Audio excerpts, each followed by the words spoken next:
Hello everyone, welcome to my YouTube channel. मैं सुनील बातम आपका एक बार फिर से स्वागत करता हूं मेरे यूट्यूब चैनल स्टडी एसीजी पर। मित्रों, आज हम कक्षा 10 की पुस्तक क्षितिज भाग 2 का तीसरा पाठ की संपूर्ण व्याख्या करने वाले हैं, जिसे कवि देव के द्वारा लिखा गया है। इससे पहले थोड़ा हम कवि देव के बारे में, कवि परिचय से संबंधित कुछ प्रश्न जो बनते हैं इस उनके कवि परिचय से, उनको हम थोड़ा यहाँ पर देख लेते हैं। ये देव की बात करें हम तो देव का जन्म जो है इटावा उत्तर प्रदेश में हुआ था 1673 ईस्वी में, जबकि उनका पूरा जो नाम था, उनका जो पूरा नाम था वो था देवदत्त द्विवेदी था। और ये अनेक आश्रयदाताओं में औरंगजेब के पुत्र आजम शाह भी थे, परंतु देव को सबसे अधिक संतोष और सम्मान उनकी कविता के गुणग्राही आश्रयदाता भोगीलाल से प्राप्त हुआ है। उनके प्रमुख ग्रंथ हैं जिनकी संख्या 52 से 72 तक मानी जाती है, जिसमें प्रमुख रूप से रसविलास है, भाव विलास है, काव्य रसायन है, भवानी विलास उनके प्रमुख ग्रंथ हैं। और उनकी मृत्यु 1767 ईस्वी में हुई थी। जिसके बारे में हम पढ़ने वाले हैं, पद्यांशों के बारे में, उन पद्यों की यदि हम बात करें तो यहाँ पर कवित्त सवैयाओं में से एक और जहाँ सौंदर्य का अलंकारिक चित्रण देखने को मिलता है, वहीं दूसरी ओर प्रेम और प्रकृति के प्रति कवि के भावों की अंतरंग अभिव्यक्ति भी है। पहले सवैये से जो है कवि ने कृष्ण की राजसी रूप सौंदर्य का वर्णन किया है, और दूसरे जो कवित्त है उसमें कवि ने बसंत को बालक के रूप में दिखाकर प्रकृति का एक रागात्मक, एक सुंदर अभिव्यक्ति की है। जबकि तीसरे कवित्व में कवि ने पूर्णिमा की रात में चांद तारों से भरा आकाश की आभा का कवि ने यहाँ पर वर्णन किया है। तो हम मित्रों, पद्यांश को स्टार्ट करने से पहले मेरा आपसे एक अनुरोध है, यदि आपने हमारा यूट्यूब चैनल अभी तक सब्सक्राइब नहीं किया है तो प्लीज़ उसे सब्सक्राइब कर दीजिए, और यदि आपको ये वीडियो अच्छा लगे तो प्लीज़ इसे शेयर कीजिए, और विशेषकर अपने दोस्तों भाइयों को शेयर कीजिए जो कि वर्तमान में 10th क्लास में पढ़ रहे हैं। तो प्लीज़ आप इसको शेयर करें। तो हम पहला पद्यांश जो इसका है उस पर हम आते हैं और उसकी हम प्रश्न उत्तर सहित संपूर्ण व्याख्या करेंगे।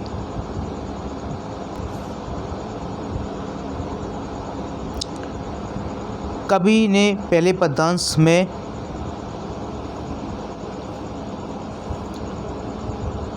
श्री कृष्ण के दूल्हे की भांति सजे धजे सुंदर रूप का वर्णन किया है। कवि देव कहते हैं,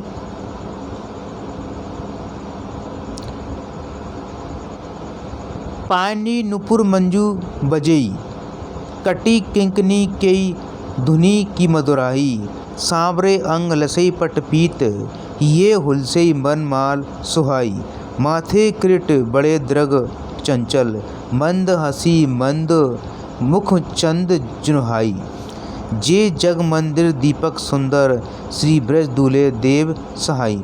तो कवि देव कहते हैं कि श्री कृष्ण, मतलब कवि जो है श्री कृष्ण की राजसी साज सज्जा से युक्त छवि का वर्णन करते हुए कवि कहते हैं कि पायनी मतलब पैरों में, नुपुर मतलब घुंघरू या पाजेब, मंजू मतलब सुंदर या मधुर, बजई मतलब बज रहे हैं। तो जिनके चरणों में, श्री कृष्ण के चरणों में सुंदर नुपुर या पाजेब, सुंदर नुपुर या पाजेब बज रही हैं, और जिनकी कटी मतलब कमर में, किंकनी मतलब करधनी, केई धुनी की मधुराई, धुनी मतलब ध्वनि की मधुराई, और जिनके कमर में पहनी करधनी मधुर ध्वनि कर रही है। सांवरे अंग लसई पट पीत ही, और जिनके श्याम वर्ण शरीर पर, जिनके श्याम वर्ण रूपी शरीर पर क्या है, पट मतलब वस्त्र और पीत मतलब पीला, जिसके सांवरे वर्ण शरीर पर पीतांबर सुशोभित है। ये हुलसे बनमाल सुहाई, और जिनके ये मतलब हृदय पर या वक्ष स्थल पर हुलसे सुशोभित है। बनमाल, बन की फूलों से बनी माला, सुहाई मतलब सुशोभित, और जिनके वक्ष स्थल पर, जिनके वक्ष या हृदय पर बन के फूलों से बनी माला सुशोभित हो रही है। माथे किरीट बड़े दृढ़ चंचल, और जिनके मस्तक पर किरीट क्या है, मुकुट सुशोभित है, जिनके मस्तक पर मुकुट सुशोभित है, और जिनके नेत्र बड़े और कैसे हैं, चंचल, कभी न स्थिर रहने वाले हैं, जिनके जो नेत्र हैं वो बड़े बड़े हैं और चंचल हैं। मंद हंसी मुख चंद जुनहाई, आगे कवि का कहते हैं कि जिनकी मंद मंद मुस्कान, मुख चंद्र, मुख रूपी चंद्रमा की जुनहाई मतलब चांदनी जैसी प्रतीत हो रही है, जिनकी मंद मंद मुस्कान मुख रूपी चंद्रमा की चांदनी जैसी प्रतीत हो रही है। आगे देखिए, जे जग मंदिर सुंदर श्री ब्रज दूल्हे देवसाई, आगे कवि देव कहते हैं कि ऐसे श्री कृष्ण जग मंदिर, इस जगत रूपी मंदिर को, ऐसे श्री कृष्ण ने इस जगत रूपी मंदिर को अपने दिव्य सौंदर्य से, किससे, अपने दिव्य सौंदर्य से प्रकाशित करने वाले सुंदर दीपक के समान है। किसके समान है, सुंदर दीपक के समान है, जिनकी जय सदा जय हो। श्री ब्रज दूल्हे देव सहाई, आगे कवि का कहते हैं ब्रज के दूल्हे, श्री ब्रज दूल्हे मतलब ब्रज के दूल्हे के समान सजी धजी छवि वाले श्री कृष्ण सदा सबके लिए सहायक हों, अर्थात वे सब पर अपनी कृपा बनाए रखें। साई मतलब सहायक हों, वे अपनी कृपा सब पर बनाए रखें। ओके, हमारा पहला पद्यांश हुआ। इसके बाद दूसरा पद्यांश स्टार्ट करते हैं हम।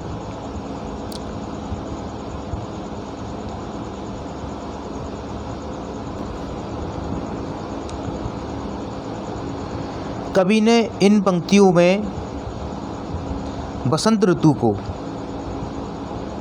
कामदेव का सुंदर शिशु बताया है, सुंदर बालक बताया है। कवि कहते हैं कि डार द्रोम पलना बिछोना नव पल्लव के, कवि कहता है ये बसंत ऋतु महाराजा कामदेव का सुंदर शिशु है, जिसकी कवि यहाँ वर्णन करते हुए कहता है कि डार द्रोम पलना, डार मतलब डालियाँ, द्रुम मतलब वृक्ष, तो वृक्षों की हिलती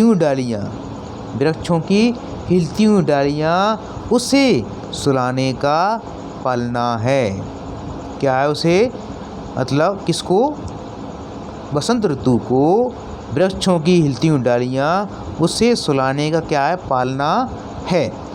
बिछोना नव पल्लव के, और वृक्षों के नवीन कोमल पत्ते ही उनका क्या है, बिछोना है। किसका, बसंत ऋतु का। तो कवि कह रहा है कि वृक्षों की हिलती हुई डालियाँ उसे सुलाने का पालना है, और वृक्षों की नव पल्लव मतलब पत्ते, नए पत्ते, नए कोमल पत्ते, इनको सुलाने के लिए बिछोना है। सुमन झुंगुला सोए हैं तन छवि भारी दे। सुमन मतलब पुष्प, फूल। झुंगुला यानी कि वस्त्र, एक प्रकार का झबला जिसको कहा जाता है। तन मतलब शरीर पर, छवि यानी किस पर, छवि, तन छवि मतलब इनके शरीर पर। भारी देई यानी अत्यधिक। तो कवि कहता है कि इनके शरीर पर, इनके शरीर पर विभिन्न प्रकार के, इनके शरीर पर विभिन्न प्रकार के सुमन यानी पुष्पों का, पुष्पों से बना हुआ झबला, किससे, झुंगुला यानी कि झबला। तो पुष्पों से बना हुआ झबला अत्यंत सुशोभित हो रहा है। इनके सुंदर शरीर पर विभिन्न प्रकार के पुष्पों से बना हुआ झबला सुशोभित हो रहा है। नेक्स्ट, पवन झुलावे के की कीर बतरावे देव। आगे कवि देव कहते हैं कि पवन इसे पालने में झुला रही है। पवन इसे क्या कर रही है, पालने में झुला रही है। और के की कीर बतरावे देव, और के की मतलब मोर, कीर मतलब तोता, और मोर और तोते इससे मधुर स्वर में बातें कर रहे हैं। आगे देखते हैं, कोकिल हलावे हल्स उल्सावे कर तारी दे। और कोयल, कोकिल मतलब कोयल, कर तारी दे ताली बजा बजा कर। कोयल ताली बजा बजा कर क्या कर रही है, इसे हिलाती है। हिलावई मतलब इसे हिलाती है।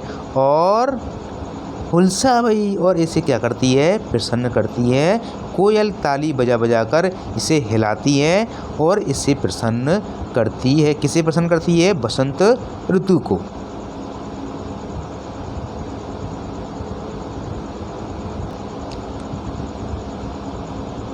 आगे देखिए, पूरित पराग सो उतारो करे करे राई नौन कंज कली नाई का लतान सिर सारी देई। और आगे कभी वर्णन करते हुए कहते हैं कि कंज कली मतलब कमल की कलियां, लतान मतलब लताएं, सारी मतलब साड़ी। तो कवि का कहते हैं कि कमल की कलियां, किसकी, कंज कली मतलब कमल की कलियां, लता रूपी, कैसी, लता रूपी साड़ियों को, साड़ी मतलब साड़ियों को सिर पर ओढ़े। किस पर, सिर पर ओढ़े। अपने पराग, अपने किससे, अपने पराग रूपी किससे, राई नौन से, अपने पराग रूपी राई नौन से इनकी नज़र उतार रही हैं। क्या कर रही हैं, इनकी नज़र उतार रही हैं। कमल की कलियां लता रूपी सिर पर साड़ी उड़े, लता रूपी सिर पर साड़ी उड़े, अपने पराग रूपी राई नौन से इनकी क्या कर रही है, नज़र उतार रही हैं। मदन महीप जू को बालक बसंताही प्रातः ही जगावत गुलाब चटकारी दे। और आगे कवि वर्णन करते हुए कहते हैं कि मदन मतलब कामदेव, महीप मतलब राजा, तो राजा कामदेव, जू को बालक जिसका बालक बसंत है, इसका बालक कौन है, बसंत है। तो कवि कामदेव, राजा कामदेव अपने बालक बसंत को, किसे, बसंत को प्रातः ही मतलब सुबह या उषा काल में या प्रातः काल में, जगावत मतलब जगाता है, कौन जगाता है, गुलाब, और कैसे जगाता है, चटकारी दे।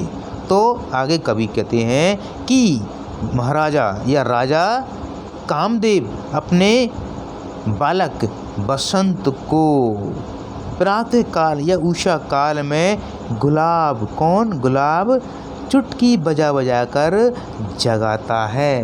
क्या करता है, चुटकी बजा बजा कर जगाता है। ओके दोस्तों, ये हमारा दूसरा इसका पद्यांश हुआ। इसका तीसरा पद्यांश को हम पढ़ेंगे। यदि आपको कोई लाइन यदि आपको समझ में ना आए तो प्लीज़ उसे आप कमेंट्स कर दीजिए, उसे मैं आपको दोबारा से उसको जो मैं आपको विस्तार से बता दूंगा। तो देखिए,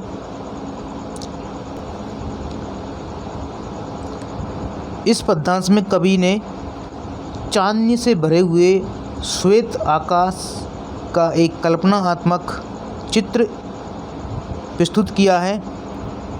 किस प्रकार से प्रस्तुत किया है उसे आप देखिएगा। फटिक सिलानी सौ सुधार्यो सुधा मंदिर। फटिक यानी श्वेत या पारदर्शी पत्थर, श्वेत पारदर्शी पत्थर।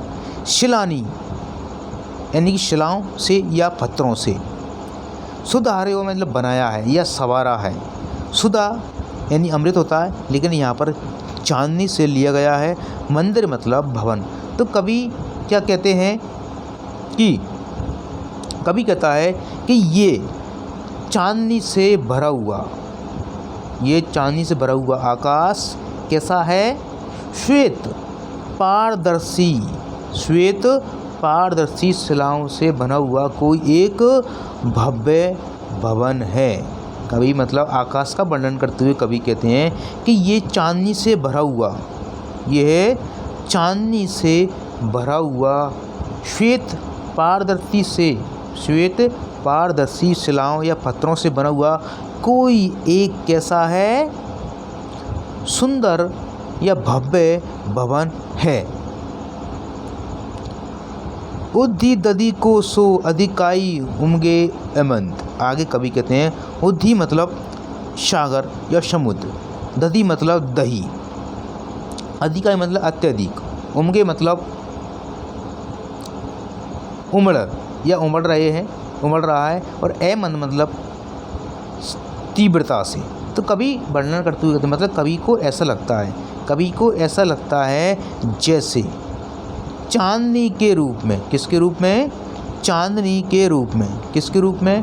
चांदनी के रूप में। जैसे चारों ओर से, चारों ओर से क्या उमड़ा हो? चारों ओर से दही का सागर उमड़ रहा हो। चांदनी के रूप में चांद ओर से, चारों ओर से दही का सागर उमड़ रहा हो। कवि को ऐसा प्रतीत हो रहा है आकाश के बारे में, मतलब कल्पना कर रहा है कवि यहाँ पर आकाश की। तो कवि कह रहा है कि चांदनी के रूप में जैसे चारों ओर से क्या दही का सागर उमड़ रहा हो, कवि को ऐसा प्रतीत हो रहा है। आगे देखिए, भारते भीतर लों बीते ने दिखई देव। आगे कवि देव कहते हैं कि इस भवन के भीतर से बाहर तक कोई भी दीवार दिखाई नहीं देती है। इस भवन के भीतर से बाहर तक कोई दीवार नहीं दिखाई देती है।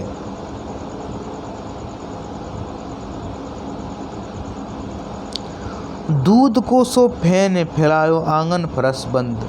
और आगे कवि कहते हैं इस भवन के आंगन में, इस भवन के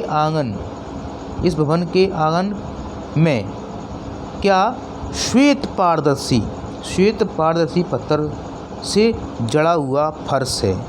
फर्श बंद मतलब फर्श से बना हुआ। तो इस भवन के आंगन में श्वेत मतलब पारदर्शी पत्थरों से बना हुआ या जड़ा हुआ फर्श लगा हुआ है,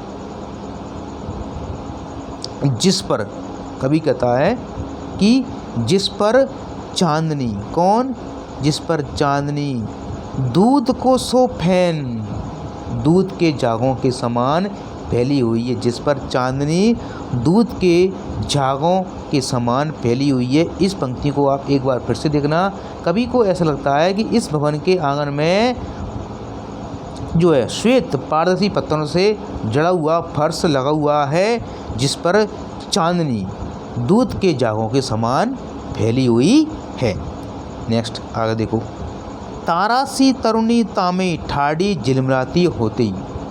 और कवि कहता है आगे कि इस चांदनी के बीच में, इस चांदनी रात के बीच में आकाश में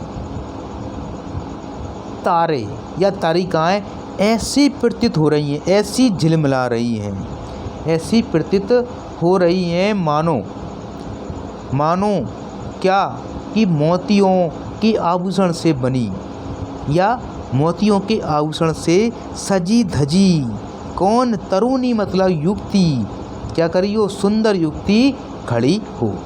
मतलब कवि ये कह रहा है कि चांदी के बीच में स्थित या चांदनी रात में स्थित तारे इस प्रकार से दिखाई दे रहे हैं, ऐसे प्रतीत हो रहे हैं जैसे मानो मोतियों किससे, मोतियों के आभूषण से सजी धजी कोई युक्ति या नारी, सुंदर नारी खड़ी हो।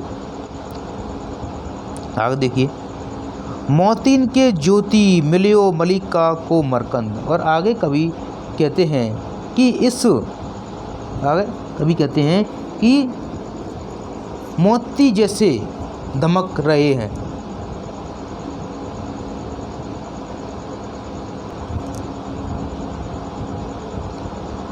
एक बार फिर से देखना, मोती की ज्योति मतलब मोती ऐसे दमक रहे हैं, मोती ऐसे दमक रहे हैं जैसे, कैसे, जैसे सुगंधित मलिका मतलब एक श्वेत पत्थर, एक श्वेत जो है पुष्प होता है।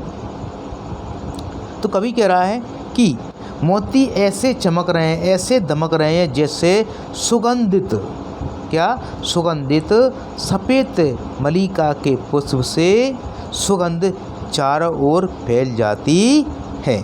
कवि कह रहा है कि मोती ऐसे चमक रहे हैं, मोती ऐसे चमक रहे हैं जैसे सुगंधित श्वेत मलिका के पुष्प से सुगंध चारों ओर फैल जाती है, ऐसे मोती चमक रहे हैं।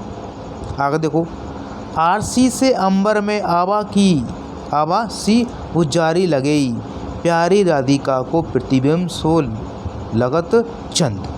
तो कवि क्या कह रहे हैं, देखिए, आरसी मतलब दर्पण, अंबर मतलब आकाश, आवा मतलब चमक, उजारी मतलब चांदनी, लगी मतलब सुशोभित हो रही है। तो कवि आगे कहते हैं कि इस विशाल स्वच्छ दर्पण जैसे, इस विशाल स्वच्छ दर्पण जैसे लगने वाले आकाश क्या के बीच में स्थित कौन, चंद्रिका, उजारी मतलब चंद्रिका या चांदनी ऐसी प्रतीत हो रही है, ऐसी लग रही है मानो कौन, मानो पृथ्वी से, किससे, मानो पृथ्वी से आकाश की शोभा को, किसकी, आकाश की शोभा को निहारती कौन, प्यारी राधिका, निहारती प्यारी राधिका के सुंदर मुख की परछाई हो। एक बार इस लाइन को, दोनों लाइन को आप एक बार फिर से देखिए। कवि कहता है कि आरसी से अंबर में आवा सी उजारी लगई, प्यारी राधिका को प्रतिबिंब सो लगत चंद। कवि कहता है कि इस विशाल स्वच्छ दर्पण जैसे लगने वाले आकाश के बीच में स्थित उजारी मतलब चंद्रिका ऐसी प्रतीत हो रही है, ऐसी लग रही है मानो किससे, पृथ्वी से आकाश की, किसकी, आकाश की शोभा को निहारती, आकाश की शोभा को निहारती प्यारी राधिका के सुंदर मुख की परछाई हो। दोस्तों, यदि आपको कहीं थोड़ी यदि आपको समस्या आती है या आपको कोई पंक्ति समझने में आप नहीं समझ पा रहे हैं यदि किसी पंक्तियों को, तो आप कमेंट्स बॉक्स में लिखें, मैं उसको जो है दोबारा से एक्सप्लेन कर दूंगा। अब इसके बाद हम इस पाठ से संबंधित जितने भी वस्तुनिष्ठ प्रश्न बनते हैं उन्हें हम यहाँ पर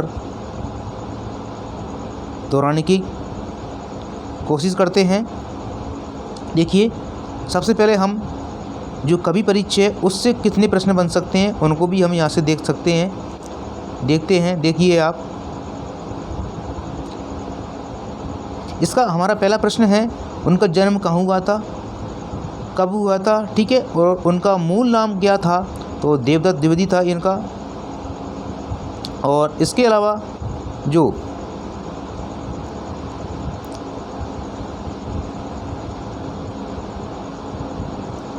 इसके अतिरिक्त उन्होंने कितने ग्रंथों की रचना की है, तो उन्होंने जो ग्रंथों की संख्या उनकी वो 52 से लेकर 72 तक मानी जाती है। उनके प्रमुख ग्रंथों के नाम कौन कौन से हैं वो भी आपको ध्यान रखना है। एक रसविलास है, भाव विलास है, काव्य रसायन है और भवानी विलास है। उनकी मृत्यु 1767 में हुई थी। और प्रमुख ये भी आपको ध्यान रखना है, ये प्रमुख रीति काल के कवि हैं। कौन से काल के कवि हैं? रीति काल के कवि हैं। आप इसका भी ध्यान रखें। और एक दरबारी कवि रहे हैं।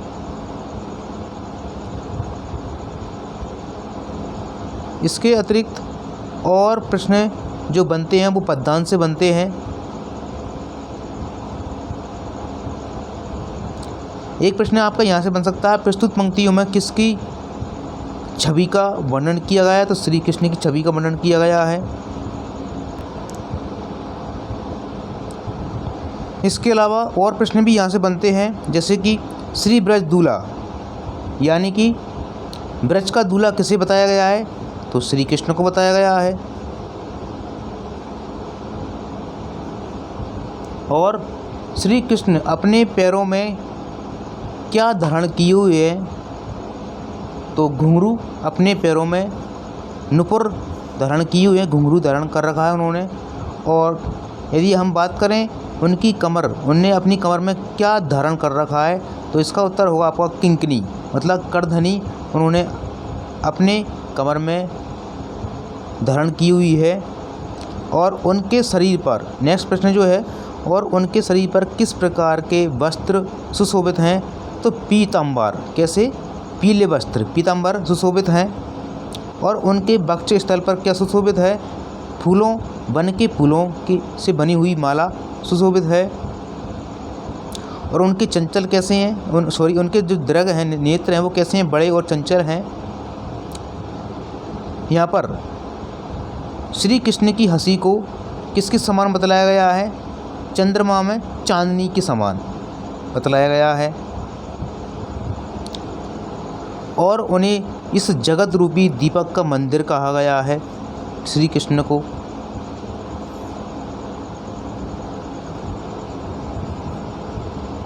इसके अतिरिक्त दूसरे पद्यांश में कवि ने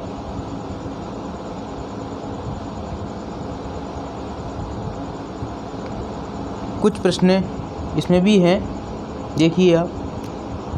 कामदेव के शिशु को बसंत को झूला झुला रहा है, कौन झूला झुला रहा है? एक प्रश्न ये बनता है हमारा कि कामदेव के शिशु बसंत को झूला कौन झुला रहा है? तो इसका उत्तर जो आपका रहेगा वो रहेगा पवन उसे क्या झुला रही है? झूला झुला रही है। पवन उसे क्या झुला रही है? झूला झुला रही है। यहाँ पर प्रश्न बनता है इसका। इसके अलावा और भी प्रश्न यहाँ से बनते हैं।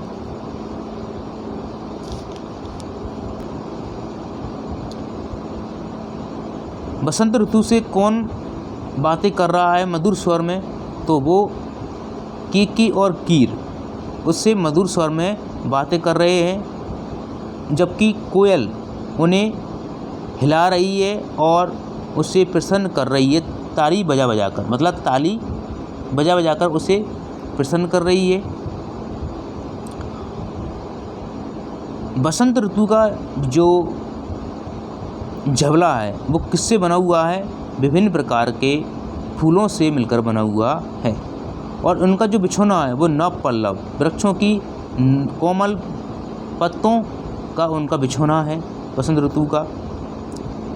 ये प्रश्न इस प्रकार से ही बन सकता है। यहाँ से प्रस्तुत पंक्तियों में कवि ने किसकी सुहाग का वर्णन किया है? तो बसंत ऋतु का वर्णन किया है। यहाँ पर देखें और हम तो कंजकली रूपी लताओं को सिर पर ओढ़े साड़ी के रूप में वे किससे उनका जो है उनकी नज़र उतार रही है? तो राई और नौन के माध्यम से वे उनकी नज़र उतार रही है। एक और बात प्रश्न यहाँ से बनता है इस लाइन से कि मदन महीप जू को बालक बसंत आई। मदन राजा महीप मतलब राजा, मदन मतलब कामदेव, तो राजा कामदेव का बालक किससे बताया गया है? वसंत को बताया गया है। किसको बताया गया है? वसंत को बताया गया है। और उस बसंत को, इस बालक रूपी बसंत को प्रातःकाल कौन जगाता है? तो गुलाब चुटकारी दे देकर, मतलब चुटकी बजा बजा कर उसे जगाता है। इस प्रकार के प्रश्न यहाँ से हमारे बन सकते हैं, जो कि आपके लिए बहुत ही महत्वपूर्ण है और विशेष तौर पर फर्स्ट ग्रेड, सेकंड ग्रेड और थर्ड ग्रेड के लिए भी ये बहुत ही महत्वपूर्ण प्रश्न रहेंगे। इसके अतिरिक्त और प्रश्न यहाँ से भी हमारे तीसरे पददान से भी बनते हैं। इसमें देखिए पहला प्रश्न बनता है इसका हमारा यहाँ से, फटीक सैलानी सो सुधार्यो सुधा मंदिर। यहाँ पर सुधा मंदिर किससे कहा गया है? तो सुधा देवी को कहा गया है। किससे कहा गया है? सुधा देवी को यहाँ पर कवि ने जो है, सुधा मंदिर कवि ने जो है किसे कहा है? फटीक सैलानी, फटीक मतलब श्वेत और सुधा मतलब चांदनी, तो श्वेत चांदनी को कवि ने, या उज्जवल चांदनी को कवि ने यहाँ पर सुधा मंदिर कहा है। सुधा मंदिर किसे कहा है कवि ने? उज्जवल चांदनी को या श्वेत चांदनी को कहा है। एक प्रश्न और हमारा यहाँ से बनता है लास्ट में, राधिका की परछाई किसके समान प्रतीत हो रही है? तो किसके समान प्रतीत हो रही है? चंद्रमा के समान या चांदनी के समान उसकी परछाई प्रतीत हो रही है। कौन की? राधिका की। ठीक है,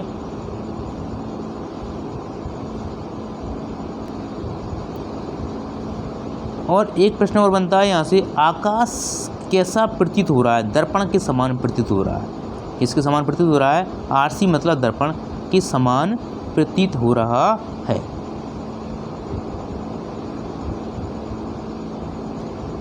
ओके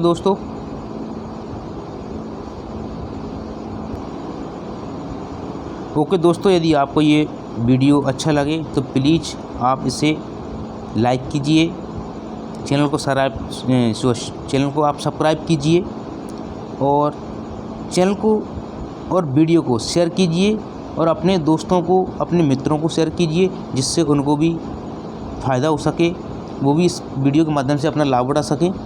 तो ध्यान रखें प्लीज़। मैं आपसे आशा करता हूँ कि आप इस प्रकार से कोशिश करेंगे करने की। धन्यवाद। Thank you very much. Have a nice day.